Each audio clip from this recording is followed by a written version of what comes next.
and swag, and of course you have the smart. Couldn't wait to get you home alone and in the dark. When I did, it was on. They couldn't tear us apart like Bonnie and Clyde, and Jada Pinkett and Will, Michael Jackson and well, no one. I'ma keep it real and chill. It was all good more than just a week ago. Now it's up in the air like pre-prepared pizza dough.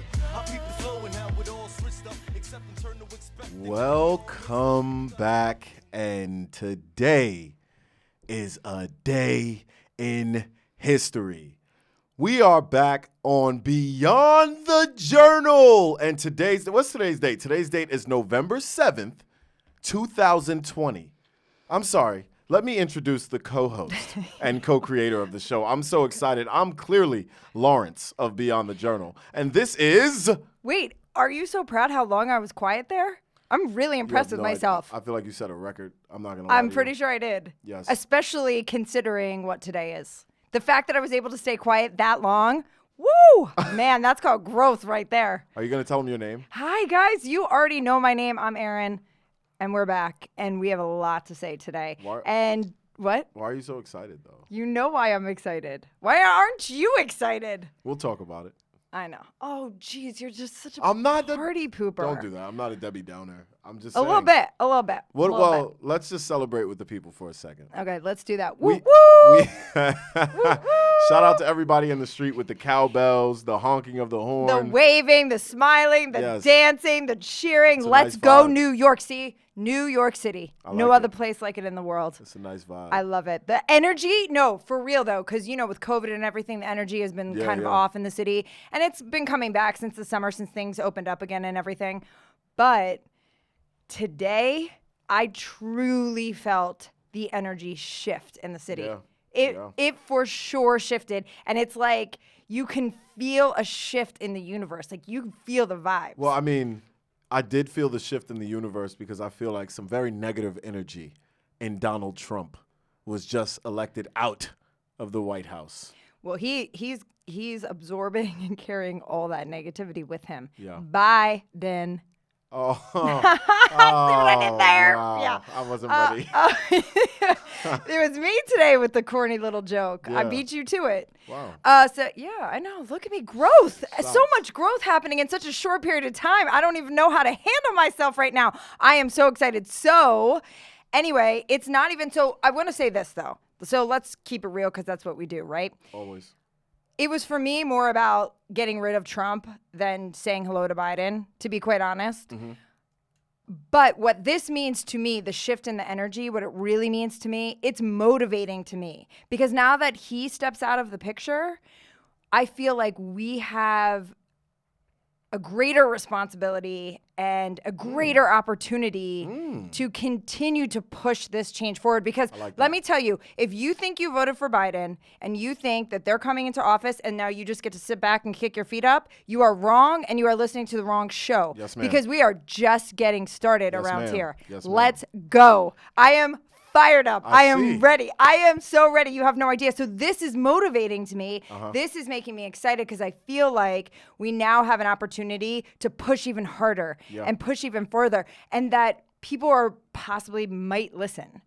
Because before that wasn't even a possibility, right? Listen to reason, you mean? Listen to progression? Science, growth, facts. Okay. I don't know. Okay, I feel like you're just the little things. I feel like you're talking about specific people when you say that. Just the little things, you know. We did have a whole show planned for We did. you, but with the recent news, I mean, this news just dropped right in our laps, and how dare we not address history as it happens. Of and course. I feel like there's no better year for history to take place than 2020. There's been so much. This year's been rich with history. Yes. So how dare we not make history? 100%. And bye Trump. Bye. Biden. But we're not. I had to do it again. How many more do you have in your pocket? I feel like you bought a bunch of them. Listen, don't challenge me. I don't want to. I don't. Okay. I don't enjoy my perspective on things sometimes. Right? Me either. I'm gonna keep it real. Me either. I don't even think America needed you to chime in there. We all know that. Thank you for that. Thank you. No problem. I don't enjoy my perspective often because I often see more than we are celebrating. So now in our celebration, I'm happy. Yeah, you seem it. I'm trying to be, but the real thing is I'm waiting for the other shoe to fall, proverbially speaking. Yeah. I feel like we are waiting to see how Trump really handles this. We know he has, well, we may not know, but Trump has a few outs left. The actual process of the election is part of the process. It's nowhere near the end of the process. Yeah. It still has to go through some other steps. And if he decides to work his way through the loopholes of these other steps, this election is not actually over. It can be pushed to the House and Congress. And if it gets to a point where there's too much contention there and there's no real winner there, it can go to like the Supreme Court. Which right? is, I mean, I have my theories on that. I think that's why Amy Comey was put in there in the first place and why he did it before the election was over. And my brother made a really good point to me. He said if he loses the election, there are a couple really interesting things he could do to pardon himself because, there are people on his tail right now and they're trying to they are forming lawsuits against him left and right. So let's see how crafty, because he really doesn't abide by the law. He kind of makes up his own rules as he goes. So let's see what he decides. Yeah, that's tricks he decides to pull moving forward. And that's where I am right now. And I also know, even though there are lawsuits pending or lawsuits that are about to be filed against him, I know he's filing his own, first of all. Right, And I also know he's like the prince of lawsuits, where he will go through a lawsuit or a court case for as long as it takes to bleed the other group to submission. Yeah, but you know what? It was interesting. Rappaport said today on social media, he goes, I know, he's hilarious, but he was like, Rappaport. Oh, you're going to sue him? With what money? Oh, really? Because what money do you have? And I mean, I'm sure he has access to more money than we know, but course. it's a good point. It's a good point. It's not looking good. But honestly, I don't even want to give him any more energy or airtime or anything else. Like I don't even, to me, and what you were saying before really kind of sums up our differences and our personalities. Yeah. You're the realist and you're focused on the next steps and what's coming next. And you also don't like to take time to like give yourself any credit or celebrate. You want to keep moving on to the next thing. Keep achieving. Right. And so I like to celebrate the little victories along the way because that's how I continue to keep my energy up and keep us moving forward, right? So I feel like right now I want to celebrate that hate lost. I want to feel that way, that hate lost. It may not be that love won yet, but hate lost right now. And I want to just take a moment to celebrate that and celebrate kind of like the shift in energy, and let's see where we can go from here. And I want to try to be positive and optimistic in what lies ahead, because we really we don't know. And you're right. There's a lot of things that could go wrong. We don't know yet. So, but let's just take like a minute and just like bask in this energy, absorb it a little bit, and allow it to kind of like propel us forward as we move into the next phase of this fight, really. Yeah, I won't do it. You're I'm not not going to join that. me? No. You can have Man, it. see, I said you were a party pooper. That doesn't make me a party pooper, all right? I don't So have I'm partying by myself over here. So the sober guy at the party is a party pooper? That's how I feel. Kind of. Oh, my God. I'm just kidding. That's terrible. I know. I was kidding. No, see, now you got. Yeah, you always America's put on me you in, now. Yeah, I know. America's you always on you. put me in these places. But the one what last kind of thing. partner are you? Terrible. Always terrible. throwing me under the bus. Seriously. Terrible. Setting me up. We shouldn't both be under there. No, but one other thing Wow. I'm concerned about is the mobilization of troops, or Trump's last-second utilization of troops to hold the office. And he can, right? He can essentially stage a coup in several ways. So, and we have to remember, this man is very clever and usually has outs. He typically has outs. I honestly, though, I really don't think he's going to do that. And I'll tell you why. His advisor made a statement yesterday saying that we will abide by the law and he will step down peacefully. I know he's just saying that right now. He has to, though, in order for this to stop. Honestly, the secrets are, it's not, I just feel like, I don't know, I don't want to focus on that, really. Okay, so then do we focus on his supporters? Yeah, I mean, they're like. What's next there? Yeah, but you want to know what? I feel like after they announce that he loses and it kind of sinks in a little bit, you're going to see people flip or get quiet. Like, I don't think, I mean, there's going to be that small core group, of course, that's going to go crazy and be out there. But I feel like a lot of people are going to be like, okay. Because already Republicans were distancing themselves. And then his sons came out and were like, hello, where are you? How dare you? How are you representing us and the GOP and whatever? And then a few of them made statements, but not all of them. Wow. Well, I mean, it's very interesting because there have been some seriously loud supporters for Trump. And it is an interesting thing for you to say, I don't want to give him any more airtime. And I'm guessing you don't want to give his supporters any more airtime. Just let things die down, right? Here's the interesting thing about that. You and I often differ here, and this is where I'm trying to grow as a person. Okay. After I beat somebody who has either been a nasty or a dirty opponent or just an opponent who talks a lot of trash, I want to talk too. I want to celebrate now, and I want to live in that energy of I told you so. I told you couldn't guard me. I told you couldn't stop me. I told you couldn't beat me. All that trash talk you had, everything you said, none of it means nothing. Now go back to the drawing board and realize your entire life, your entire set of beliefs is in question now. I did that to you, right? And you're like, dude, you should be bigger than that. You should relish in the fact that you have growth and that you've grown. And I'm like, yeah, no, not right now. No, I don't want to do that. Okay. No, I'm not saying you can't do that. But I won't right now, though. That's the thing.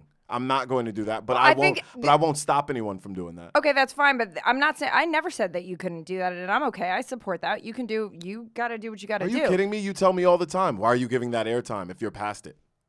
I said that one time. Okay, I said that one time. Your voice has this weird way of echoing in my head. All the time? So, yeah, it feels like all the time. Maybe you should get that checked out. I think I know the problem. I think I know already. You have the same headache I do? No, just go on. Just say what you gotta say. The reason why I say that, though, is it's cool. You can do that. But the reason why I'm saying don't do it yet is it's a little too soon to do that, don't you think? Yeah, we don't know what's going to happen. Yeah, I mean, I just feel like let's take a moment, celebrate the victory a little bit. Let's let it kind of, like I said, motivate us, propel us a little bit. But let's also be, like, cautious. I mean, I do want to talk to some of the, and I hate to speak to a specific group, but what's up with all these African-American brothers voting for Trump here? Like, and here's what I do get, America. Here's what I do get. Okay. I do get the difference between the Republican Party and the Democrat Party in terms of how they see the government, right? And then how that plays out. I do understand that it is the Republicans' perception that the government has way too much control and seeks even more control for its own personal interests, right? And the liberals, as they call them, the liberals blindly feed into this because they think that the government will make everything even across the board, right? And that's when they start talking about like socialism and all that stuff. I also understand that the Democrats feel like the government needs to be under their control, or the government needs to take control of things like the market so that things don't go so haywire that you have people scoring 100 points a game and people who don't even get off the bench in the same tournament on the same team, so to speak, right? They want things to be a little more even. Yeah. So I get where everyone's coming from. What I don't understand is, yes, there are a lot of independent businessmen, but there are so many of you independent businessmen that make about as much as I do teaching at school, bro. And anybody who knows teachers know we don't make a lot of money. You make about as much as I make. You're not in the same tax bracket as the people who are supporting Trump. Why are you blindly following? And then I know there's another population of less privileged people who have historically followed the Republican Party and blindly followed the Republican Party because they know without the Republican Party, they not only would have less leadership, they would also have less funding because there is a lower class white population that makes more off of welfare than any black or brown population, period. Yeah. And they have done so almost since the installation of this setup, right? So I know they follow blindly, and I get why they follow blindly. Black men, what are you doing? Welfare doesn't even help y'all. What are you doing? Yeah. Y'all not being carried? And then, but you said there was a reason why they followed. Yeah. So the former NAACP president said a lot of black men are very drawn to Trump's chauvinism. You know what's funny about that? You know what's funny? I had a student ask me in class the other day, has there ever really been a true democracy? And I started to think back through several epochs in time and history and thinking about places where the people's vote mattered, or you start thinking about like Greece, right? Right. In the original. But then you start to ask that question again, was there ever a true democracy? Were the women in the building when those decisions were being made? But you know what? Then no, there was no democracy. Okay, but you know what's interesting? Because we had talked about this offline, and then I started to think back, and now that you just said Greek, I mean, there were women in ancient times. Yeah, goddesses, but there were queens. There were women who ruled entire populations. What happened? Where did they go? What happened? I don't know. They clearly that didn't happen. I have my here. Yeah, no. That's what we're talking about. Really, is that didn't happen here. But what's interesting to me, along with the black men who were voting for Trump, more white women voted for Trump in 2020 than in 2016. And as a woman, that blows my mind.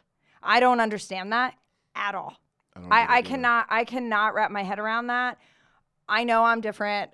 Oh yeah. I know. We all know you're different. I know I'm different, and I know I'm a hippie, and I get it, and I'm all about the love and peace and flowers. But so I understand. I'm not always the most realistic, but there are some serious issues that I feel very strongly about, abortion being one of them, that I just don't understand as a woman. And you know, just to make my point real quickly, because I know we have a ton of things to talk about. No, but you're good. the thing that bothers me the most about this is everybody's so concerned with fighting pro-life, pro-choice. Right. But they don't stop to actually talk about what the issue is. That's the second step.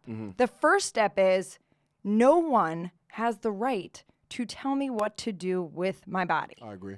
No government, and especially no middle-aged white men, have the authority to tell me what I can do with my body. Right. What? That blows my mind that women, not all, like all women. But you know, it speaks to the idea that America, and this is see, I study history from different perspectives. Yeah. So I follow the money when I'm studying American history, right? America was broke coming out of the revolution, right? And so the fastest thing they needed, I mean, the first thing they needed to do was get money, make money, right?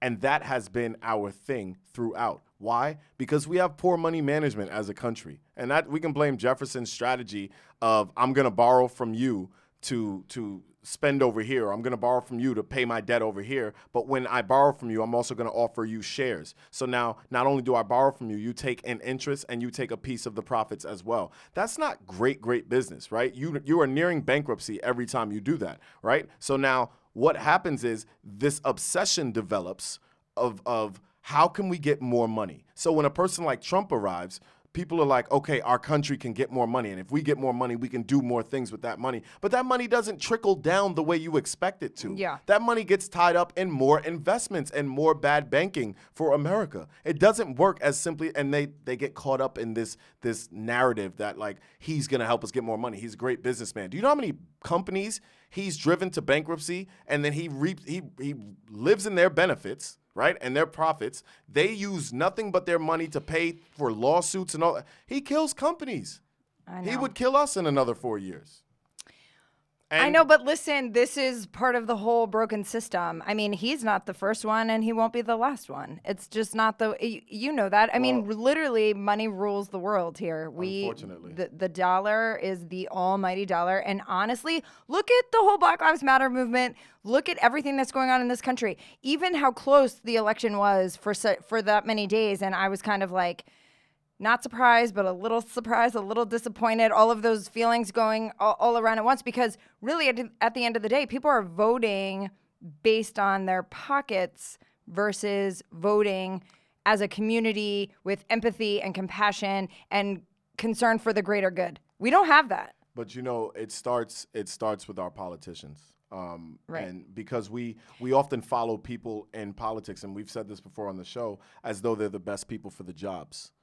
When really they are, they've been put into this position through manipulation, nepotism, right.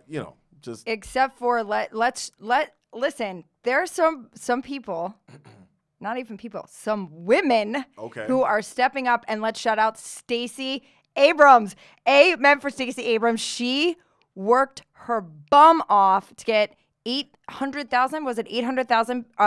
people to register to vote in Georgia. Wow. That helped swing the state. Wow. Stacey Abrams. Shout And out to she, Stacey yes, Abrams. shout out to Stacey. And there are other women who won offices. I think in Missouri, it was the first black woman to ever win a political race in Missouri. Okay. So there are women, and AOC, obviously. Obviously.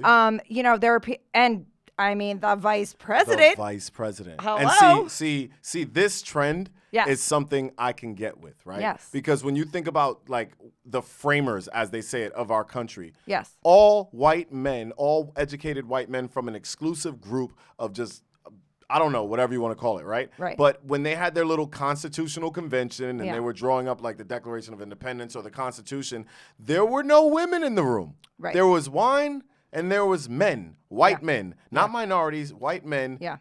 but no women. So now imagine what our country would have been had we had women in that room. Amen. Let's talk That would about have been it. crazy. Right? And so much better.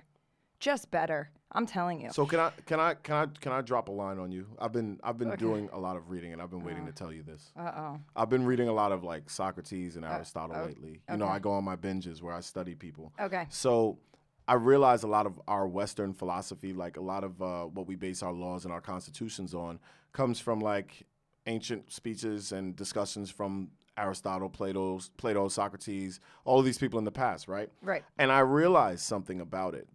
I was like, there's something missing though. When they were discussing justice, honor, just being great people back in the past, they were discussing the soul. Actually, believe it or not, Socrates, Aristotle, they were discussing the soul. It says it, a man's soul. They speak about a man's soul. And when they discuss the soul, the focus of every man's life, every woman's life is to be virtuous, which means to not live in excess in any one of these categories, like honor, justice, achievement, not to live in excess, right? And it's the politician's job. Here's where it gets interesting. Politikos and like Greek as it is, right? It meant a person who sets up the city or makes rules and laws for the city so that the citizens can be at their best and can reach their virtuous selves, their most virtuous selves, by allowing them and enabling them to cultivate their souls. What about our system cultivates souls? Nothing. And do you know why? Because they weren't discussing a system back then. They were discussing the soul, and the soul is of love, and love is of connection. When you talk about fear, they were fearing going broke.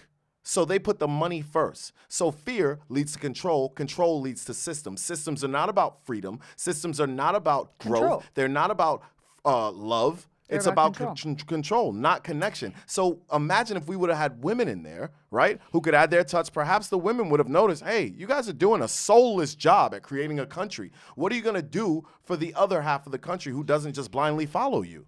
And let me tell you, fear is learned. Yes, it is. And projected. Fear Often. is learned and projected. Love comes naturally. Yep. And fear's currency is anxiety. Oh, write that down somewhere. You're welcome. Oh my god. I don't even like warm up. Let's crazy. That Let's was straight from the hip. Let's not. No, but absolutely. And I think that, wow, could you just like take a second and imagine what it would be like if women had been in that room? That would be amazing. It would be so amazing because we're so different. We are so different, and the way we view the world is so different. And I think that it would be so amazing if women were much more involved in the process from day one. They would have been our gateway to love and connection. I know, that just makes my heart feel so happy. Yeah, but you know what's interesting? We now have a woman in the White House who is not there as the first lady. She is an official. I know. Right? And I will not lie to you. I've had some phone calls already and some text messages. Can you imagine if Donald Trump's supporters go crazy and they assassinate the president? And I'm like, why are you already killing? What is going on here? And the narrative behind that is, but then we'd have our first black woman president. And I'm like, I don't want to win that way. What? Yeah, no, let's not do That's that. an interesting, but that would be not do that. That would be like they're a saying Showtime that's movie or a something. possibility anyway, because they're saying that he is not well, I mean, Oh, yeah, those that's are right, his health. underlying rumors that he's really not that well, and he like with dementia or something, he may not make it Yeah. the 4 years. So that's why she's put there in place. Interesting. Yeah. So who knows? I mean, there's conspiracy theories. Who knows what could happen? But I'm excited to see a woman in the room. But here, so if you want to talk about that, though, because women weren't there at the beginning and we've had to fight so hard to get into rooms where those doors are locked and boarded up, where we cannot get in, Right. and we fought and fought and fought and fought and fought, that's changed us Yeah. in some ways, right? Yeah. So the woman who would have been invited into the room from the beginning is very different, I feel like, from the woman who had to fight. However, I also believe, Woo! but what? You hit it on the head. You hit it on the head. Say it. Say it. But I also believe, and we kind of had this conversation too, like everything that you have to go through and fight for helps to shape you to be able to, at this point, I almost feel like you have to go through that to even make it through that door to sit in that room. Because guess what? When you get in that room and you're now part of it, they don't want you there. No. But you fought your way in. And guess what? Now you're loud. You have an opinion. And what does that make you? A bother? Well, it starts with a B. But yeah. Oh, wow. Oh, really? wow. It took you that long? But I honestly don't use that word. I know very you often. don't. I do. use that. So Anyway, so the fact of the matter is, so now we don't want you here, so we're going to label you. right. We're going to label you and we're going to put you in this box and we're going to be like, and crazy, I know a woman who works in finance very, very, very high up. Like incredibly successful. I have had some of the most interesting conversations with her. She works with all men. She's the only female on the team. Do you know the nonsense they put her through? The client flies into town. They plan an entire dinner, events, outings. They don't invite her. They don't Wow. include her. Wow. They hide the invites in the calendar from her. Wow. They make sure the secretaries and assistants and everybody who's working with her don't know about it. Wow. So or they'll plan to go to strip clubs. And so then they know she doesn't want to go to a strip club. So they do that. Things like that. They're constantly, they'll have very important decision-making meetings. Oh, sorry, we forgot. Wow. And that's so terrible. sorry. So guess what she has to do to get herself in that room? What? She has to fight, scream, kick, go to strip clubs. So she She shows up. That's the other thing, and she should. But here's the other thing. What you said really was it was worth its weight in gold. Like the person Was who that was a compliment? yeah, but I'm moving quickly. Whoa. I'm moving quickly. Nope, I'm going to, nope, time out. We got to record that. I'm putting this in the note that I got a compliment today. But there's not much space in the day to fit any more history. So we're just going to keep moving. Anywho, so Wow. you said it when you said the person who was knocking is different from the person they let in, right? Right. And here's what I think about a woman who comes into authority in this country, right? Because this country struggles with progression and change, they struggle to let go of things, specifically the system. A system does not believe in fairness. I say this all the time. A system's job is to produce. Everyone within a system, therefore, is not a soul, but a function or a service, right? And so they expect her to come in and be a function or a service, nothing more, nothing less. When you step out of bounds, now you're going to get labeled that B word, as you said it, or we're going to pigeonhole you and we're going to make you so uncomfortable that you do things the way that is expected, not the way that it should be done, especially now that you're bringing in a new perspective, right? And that's an interesting thing to think about. We need people to step into office and do things the way they do things, not the way they're necessarily told to do things, not the way that protocol calls for, because the system has not evolved. It has not changed. We have too many antiquated processes and loopholes in the system because the system has not evolved. All it's evolved in is in its protection of itself to make sure the people can't change the system. That's all it's done. Well, and that's why we need those strong women Yes. who can be labeled, can handle all the name calling and all of the who did you sleep with to get here and all Wow. of the nonsense. Wow. That all has to just And literally they would never with a man. right. No, if anything, they get credit for it. Yeah. Like, oh, really? Wow. But they look would at never you. say something like, who did he have to sleep with to get Never. here? They would never say that about a man.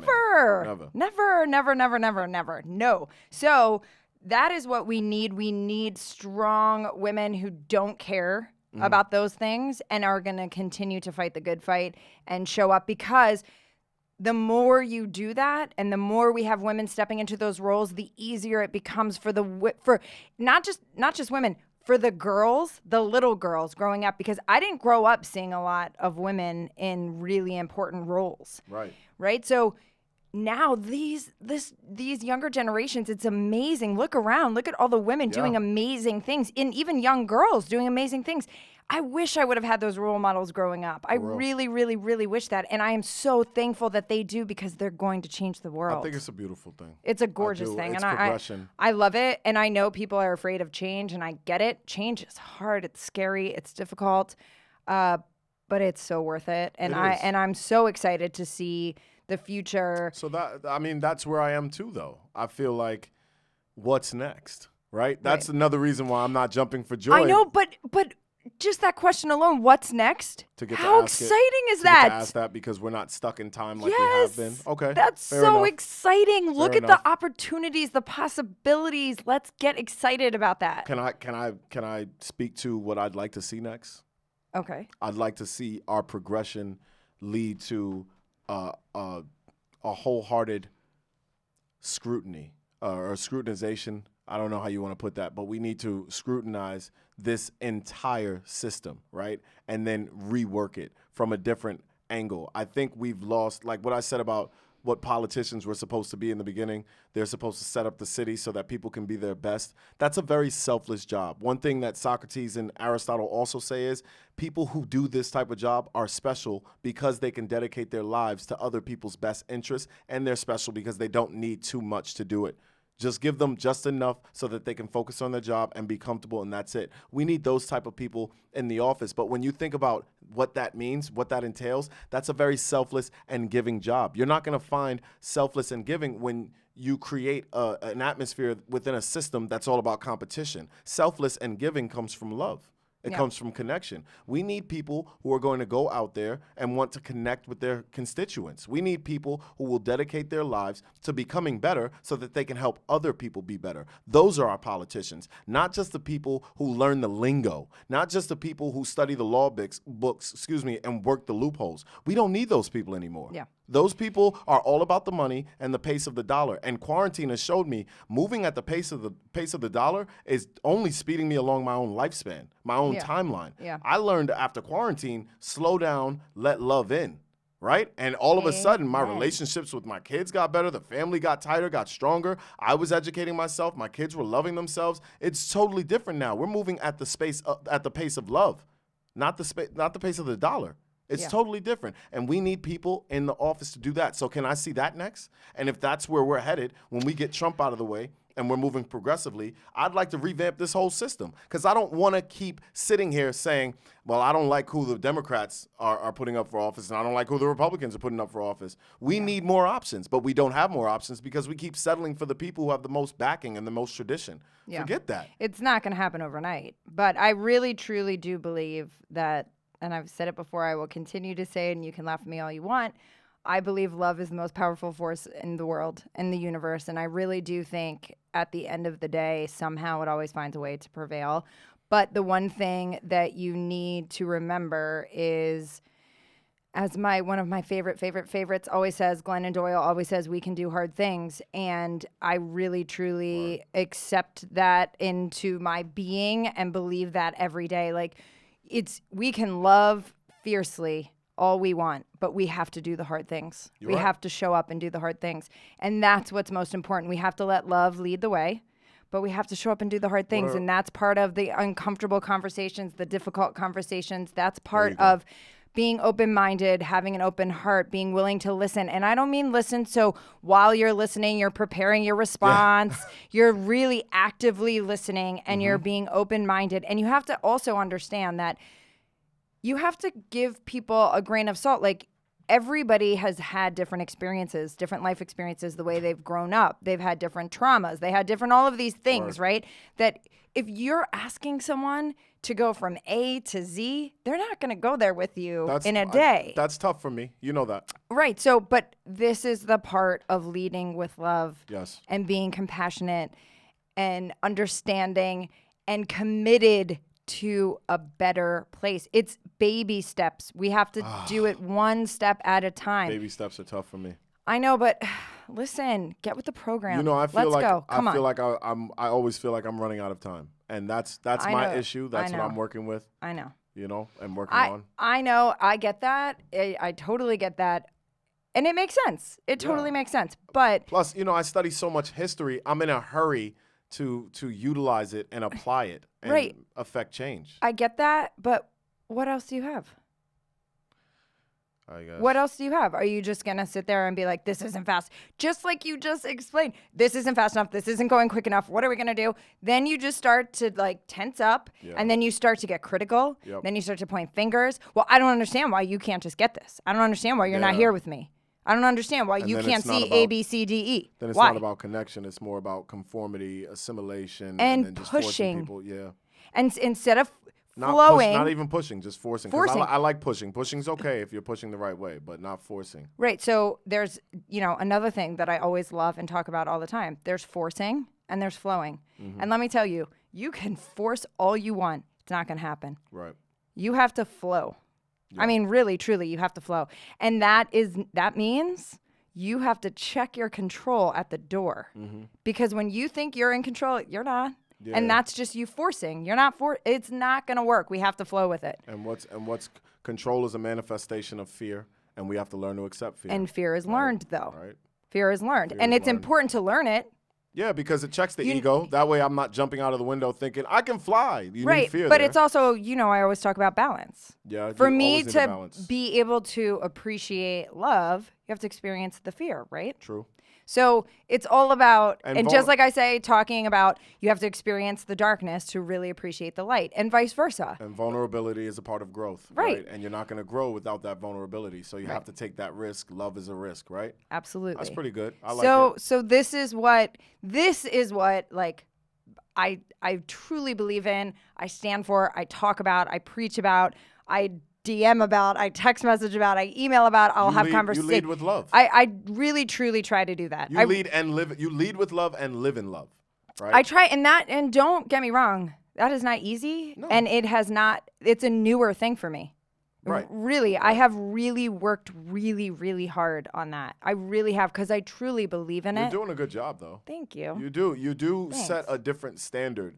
Not that you're even looking to set a standard, but that's how it works, right? You live your life out loud, and it sort of sets a standard unbeknownst to you because you're just doing what's natural, which is right. And you do a good job, and people, they can feel the energy. They can gravitate towards it and also use it as a guide to their own energy, which is what we're supposed to do. We're not necessarily empowering people. We're awareing them of their own power. Right? Exactly. Which is awesome. And that's what you do with love. And that's the thing, too, with love, what I've started to realize, too, is the more that you stay centered in yourself and you show love truly from a genuine, authentic place, and you are giving love, you start to see it just like multiply in front of your eyes. And not necessarily for you, but just in general, in the community, in the room, in the meeting, in the chain text message. Your space. So it starts to like spread, and you just sit back and watch it, and you're like, now this is what it's all about. I can get jiggy to this. And that, really? I can get jiggy to this.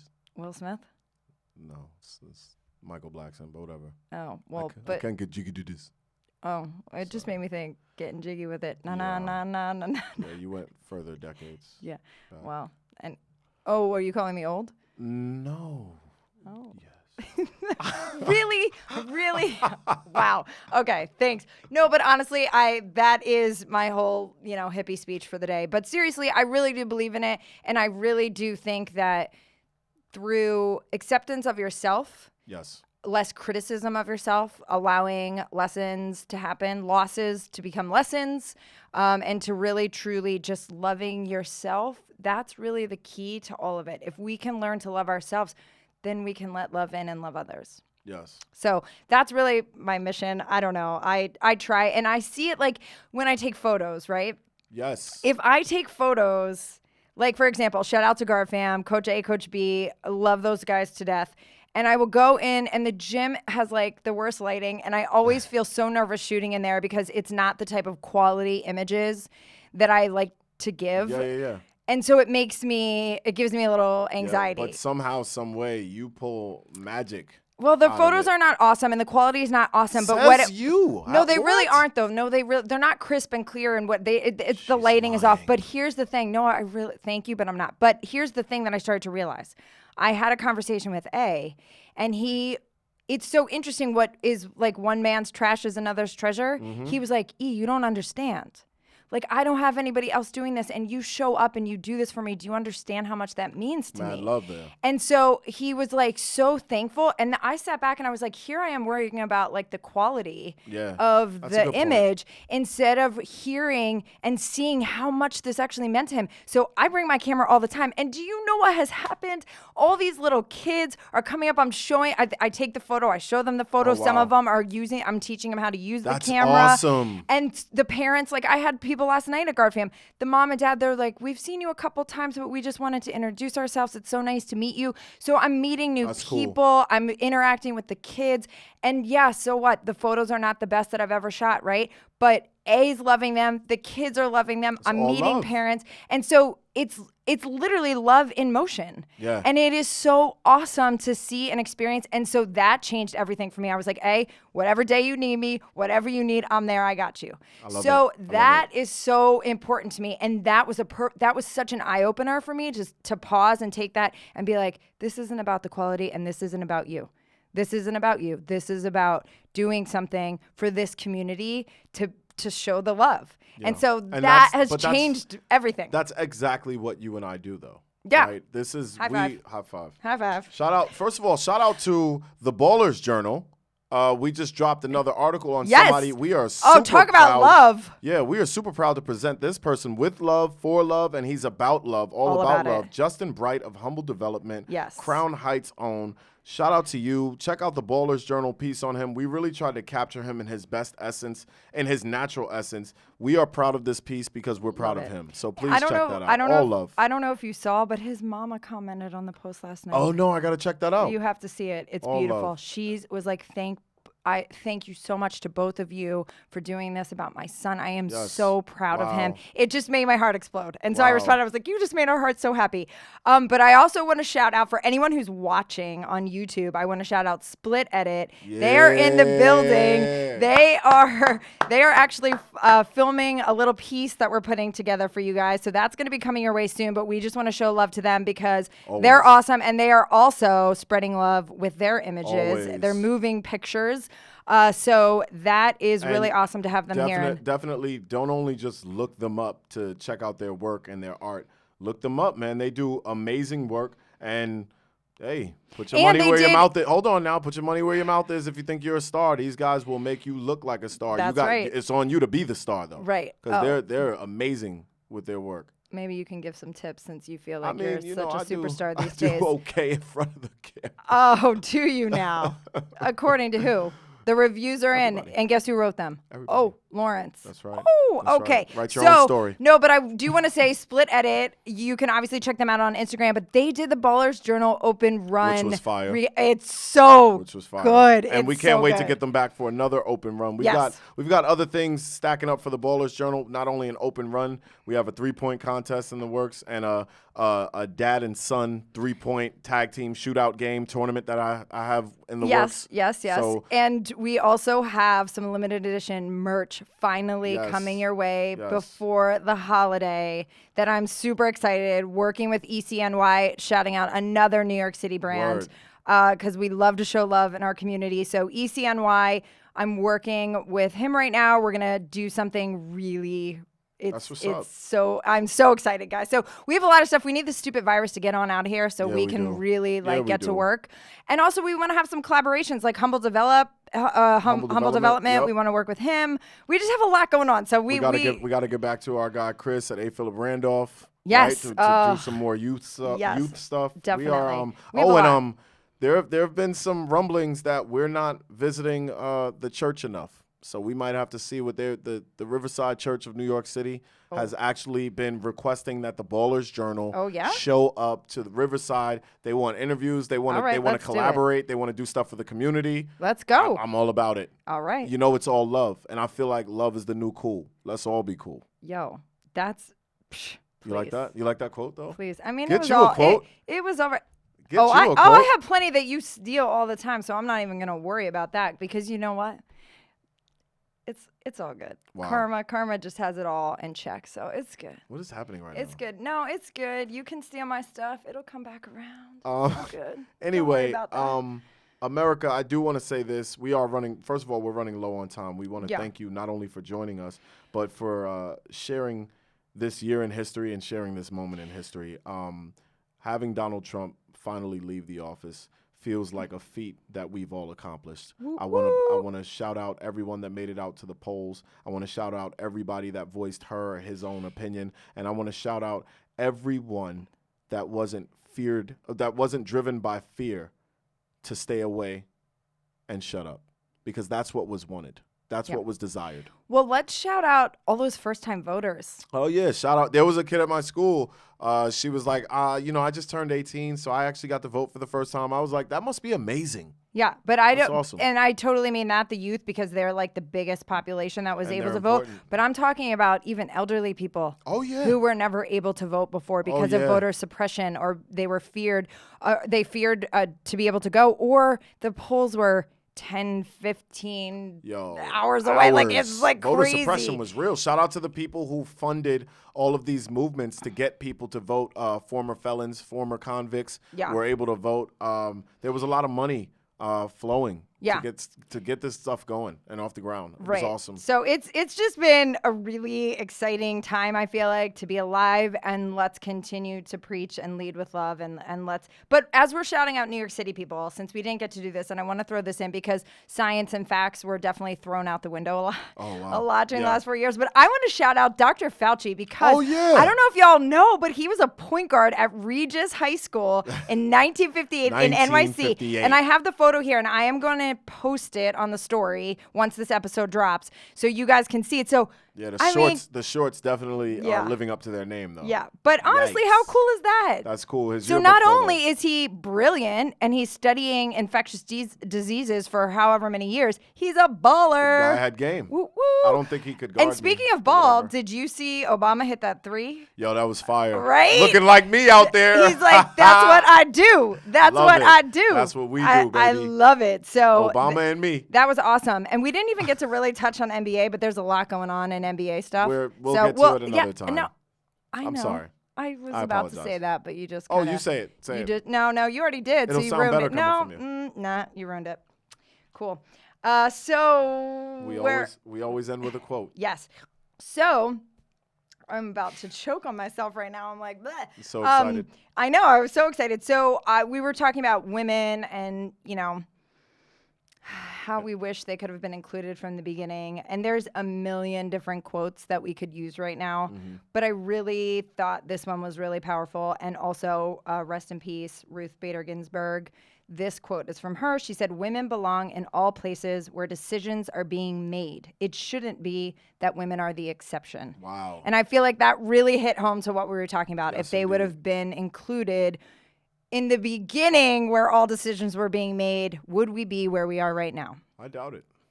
I'm pretty sure. Bring on the women. Wait. Wait. Wow. Well, this is it got hot in here. This is another. That's a quote. That's quotable. That's terrible. That's quotable. This is another exciting episode, and we here at Beyond the Journal, thank you for joining us for Beyond the Journal and the Playboy. Wow, that was crazy. Oh my goodness, that was interesting. Yeah. All right, it's a wrap, I guess. It is a wrap, I guess. That was crazy. We did it. Good job, guys. We Thank did you. Thank you very it. much. No, Appreciate thank it. you guys. Thank Thank you That guys was so funny, much. man. You got to. Yeah, I bet. Right. We definitely got enough shots. We basically gonna make it like, the intro you guys going upstairs. Yeah. We're gonna get a little grand. What I was thinking is, does this air today? No. It'll air.